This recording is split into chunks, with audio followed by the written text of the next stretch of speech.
Chapter 6, 169, Feral Child.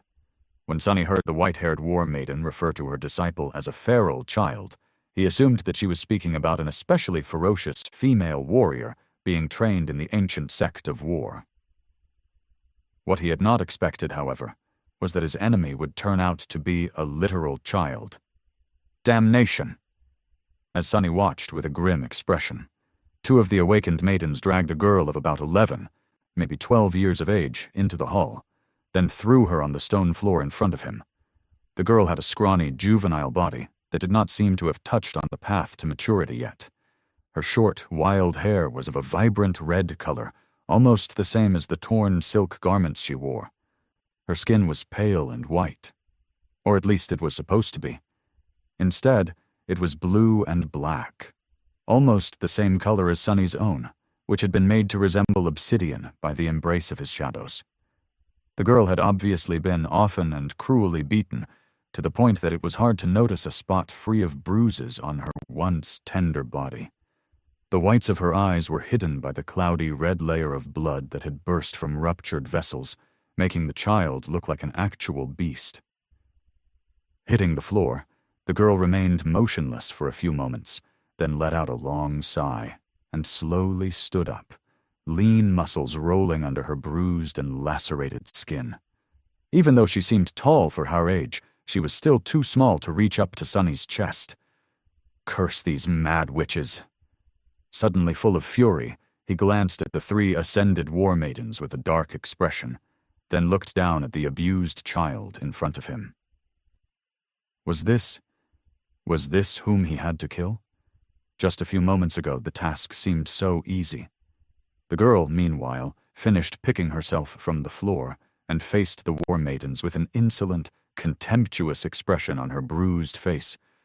With wild flames burning in her eyes, she spat a bit of blood on the floor and then bared her teeth in a feral grin. "What now, you old hags? More training? Ah, and here I was just starting to enjoy my daily punishment." Despite the rude words and the recalcitrant tone, the girl's voice was soft and childishly high, and as the result, what she had meant to sound defiant ended up sounding comical instead. Flustered by that, she gritted her teeth, and then proceeded to make a rude gesture with her hand, as if to better articulate her point. Sunny's heart suddenly grew cold. His flinched slightly, his pupils widening in shock. No. He was already torn about the fact that he would have to kill a child. And this was going to be a battle to the death, whether he wanted to or not. The war maidens had made it abundantly clear.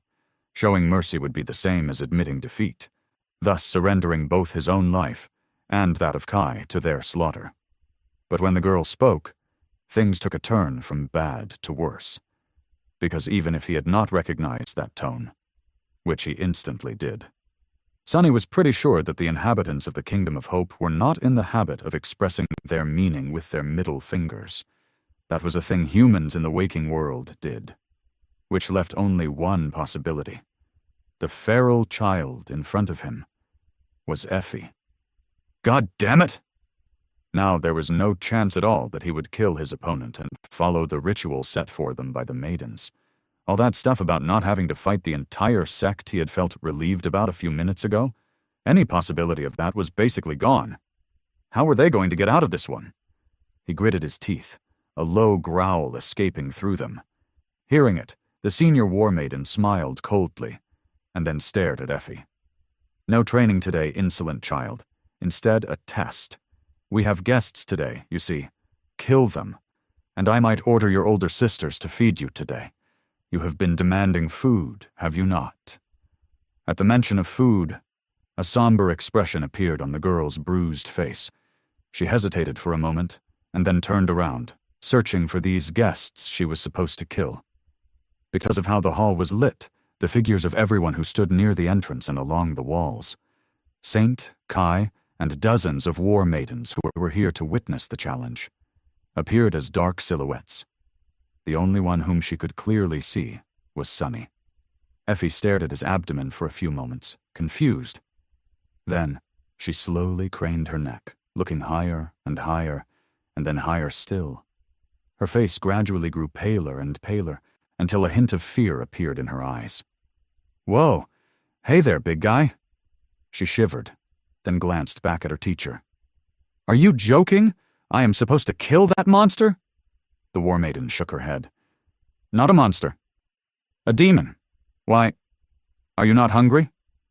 Effie lingered for a few moments, then asked in a little voice, "Do I get any weapons, at least?" The white-haired warrior chuckled cruelly. "Your fists should be enough. Use your tongue if they're not. It has been sharper than a blade lately after all." The scrawny girl grimaced, then sighed and clenched her fist, turning to Sunny with hunger and resentment mixing in the bright eyes. Her soft voice resounded in the hall, full of reluctant determination. "All right then, let's kill a demon. Ah, the things a girl must do to earn a dinner." Sunny lowered his sword, staring at her with furious intent. "You idiot! It's me! Are you going to recognize me or not?" A weave of runes suddenly ignited on the stone floor of the hall, creating a circle around them. There was some sort of a barrier, preventing either from escaping now, and outsiders from offering them help. The only ones left inside were Sunny, Effie, and the 3 War Maidens standing in front of the chalice. Sunny hissed, trying to get the child to look at him. "Crap! The Emerald Amulet! I better get it right now." He released the hilt of the greatsword with one hand, intending to use it to fish out the amulet from the folds of his kimono. "If Effie doesn't recognize me, I'll have to really fight her until I come up with a plan. Luckily, she is just an awakened. With my 3 cores and shadow augmentation, it should not be too—" Before he could finish the thought, however, the scrawny girl suddenly lunged forward with shocking speed and struck him in the abdomen with her tiny fist. The towering 4-armed demon folded like a piece of paper, spat a torrent of blood, and was thrown a dozen meters back like a weightless doll. Crashing into a stone pillar, he sent a net of cracks running through its gray surface and then rolled down to the floor. Stunned by the tremendous, ridiculous force of that single blow, Sunny tried to push air into his 4 empty lungs and stared at the little girl with dread. "Right. That is Effie, all right. Curses.